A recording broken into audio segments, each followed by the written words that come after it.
안녕하세요. 일산차병원 암통합진료센터 현명한 홍성은입니다.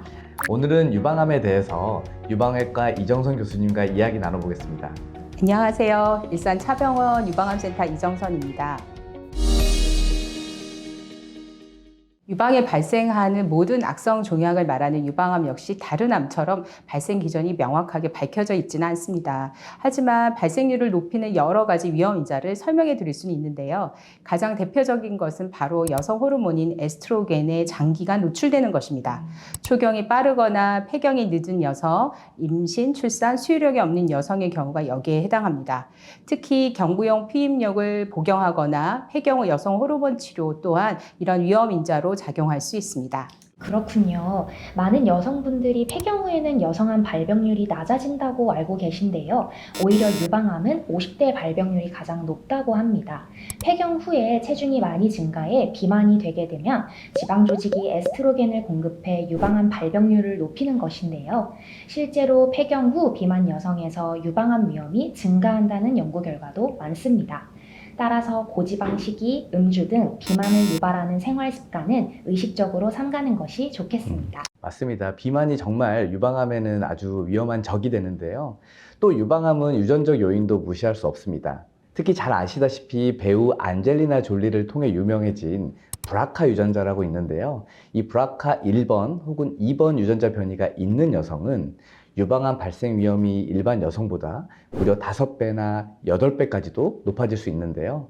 원래 브라카 유전자라고 하는 것은 DNA 손상을 복구하는 단백질을 만드는 유전자입니다. 이 브라카 유전자에 돌연 변이가 생기면 DNA가 손상됐을 때 복구하는 고유 기능을 잃어버리게 되죠.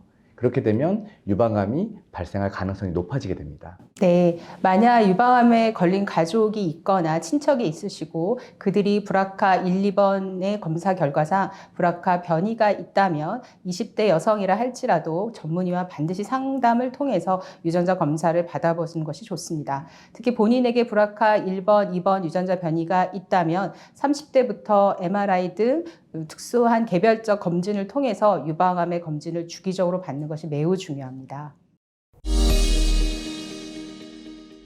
교수님, 유방암도 스스로 체크할 수 있을까요? 네, 그럼요. 자가검진은 유방암을 조기에 발견하고 치료하는 데 매우 중요한 역할을 합니다. 여성분들은 스스로 자신의 가슴의 변화를 주의 깊게 관찰할 필요가 있으십니다. 생리를 하는 여성이라면 매달 생리가 끝난 후 일주일 이내에 거울 앞에 서서 양쪽 가슴을 비교하면서 단단한 멍울이 만져 잡히는지, 평소와 모양이 유방이 다르진 않는지, 혹시 도출 또는 함몰 부위가 유방에 생겼는지 이런 것들을 살펴주십시오. 또 유두를 부드럽게 짜서 분비물이 나오는지도 확인해 볼 필요가 있습니다. 폐경이 되신 여성들이라면 매달 일정 날짜를 잡아서 이런 검진을 시행해 보시는 게 좋습니다. 유두에서 분비물이 나올 때는 임신 또는 모유 수유 등으로 인해서 여성 호르몬 양이 달라지면서 생기기도 하지만 복용하는 약물에 따라서도 자연스럽게 나오는 경우도 있습니다.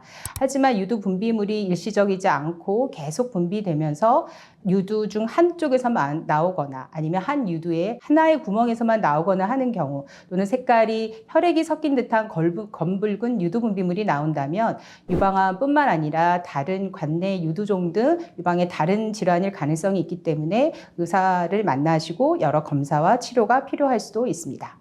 보통 생리가 끝난 후에 일주일 이내에 자가검진하는 것이 포인트입니다.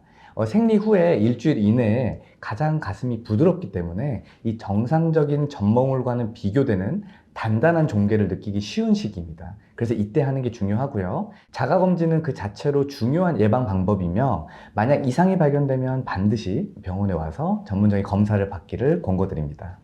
여기서 중요한 점은 자가검진을 통해 이상한 점이 발견되었다고 하더라도 반드시 암은 아니라는 겁니다. 유방의 변화는 여러 요인에 의해 발생할 수 있습니다. 그러니 자가검진을 통해 변화가 발견되시더라도 너무 놀라지 마시고 검사를 받으시면 되겠습니다. 교수님, 그런데 가슴에 나타난 증상만으로는 이게 유방암의 증상인지 정확히 판단하기가 조금 어렵습니다. 그렇죠. 네. 그래서 병원에서는 유방 촬영이나 유방 초음파 검사 등을 하죠. 그렇죠. 특히 유방 촬영술은 이 저설량 엑스레이로 유방 내부 조직을 촬영하는 검사입니다. 미세 석회화나 이 종괴를 발견하는 데 매우 유용한 검사가 될 수 있습니다. 특히 50세 이상 여성은 이 검사 결과의 정확성이 높기 때문에 유방암 조기 진단에 중요한 역할을 합니다. 하지만 이 검사에는 약간의 한계점이 있습니다. 가슴이라는 장기는 유즙이 흐르는 관과 그다음에 유즙을 만드는 젖샘, 그리고 그거를 지지하는 지방 등으로 섞여 있는 구조물입니다. 동양 여성들은 이 유선 조직이 굉장히 빽빽하게 차여 있는 치밀 유방인 경우가 굉장히 많습니다. 만약에 검사를 해서 혹이 관찰된다면 이게 원래는 하얗게 보여야 되는데 치밀 유방인 유성인 경우에서는 정상 유선 조직도 워낙 하얗게 보여서 병을 놓치게 되는 위험들이 간혹 있습니다. 그래서 이 검사를 해석하실 때는 약간 전문의들의 도움이 필요할 수도 있고 추가적으로 초음파 검사를 병행하는 것이 병을 조기에 발견하는 데 도움이 될 수도 있습니다. 이 검진을 받으실 때 방사선 노출을 걱정하는 분들도 계신데요. 유방 촬영술의 방사선량은 매우 낮고 이 검사로 인한 유방암 발생 위험은 극히 미미합니다. 따라서 40세 이후 정기적으로 검사를 받는 것은 이점이 훨씬 더 크기 때문에 방사선은 걱정하지 마시고 편안하게 검진 받으시길 바랍니다. 네, 아까 이정선 교수님께서 잠깐 초음파 언급해 주셨는데요. 이 초음파는 특히 이 유방 촬영술에서 발견되지 않는 작은 종괴, 특히 유방 멍울 형태의 유방암을 비롯해 섬유손정이나 엽상 종양 등을 발견하는 데 유리합니다. 또한 검진 방법으로는 MRI가 있습니다. 이 MRI는 유방암을 진단하는 데 민감도가 90% 이상으로 매우 높은 검사입니다. 그래서 아까 설명드렸던 브라카 유전자 변이가 있는 그런 고위험군 여성에서는 이 매년 MRI 검사가 권장되고 있습니다. 하지만 MRI는 비용이 높기 때문에 모든 여성에게 일률적으로 적용하기가 어려워서 반드시 전문의와 상의해서 내가 이 검사가 반드시 필요한 상황인지를 상담해 보는 것이 필요합니다. 교수님, 그 유방암의 조기 발견이 미치는 영향이 어떤 것들이 있을까요? 역시 바로 치료 성적과 생존율에 가장 큰 영향을 미치기 때문입니다. 미국 국립암연구소에서 발표한 자료에 따르면 영기에서 발견된 유방암의 5년 생존율은 무려 98% 이상입니다. 거의 완치가 된다는 거죠. 이 4기에서 진단될 경우는 하지만 30% 이하로 급격히 감소합니다. 이는 암이 전신으로 퍼질 경우 치료가 어려워지고 다양한 항암 치료를 병행해야 되기 때문이죠. 네, 맞습니다. 유방암이 조기에 발견되면 수술 후 항암 치료 없이 호르몬 치료나 방사선 치료만으로도 관리가 가능해지고 환자의 치료 후 회복 속도도 빠르고 치료에 대한 부담도 훨씬 줄어듭니다. 또 유방을 대부분 보존하는 보존 수술도 가능해서 유방을 최대한 보존할 수 있는 장점도 환자한테 생길 수 있습니다.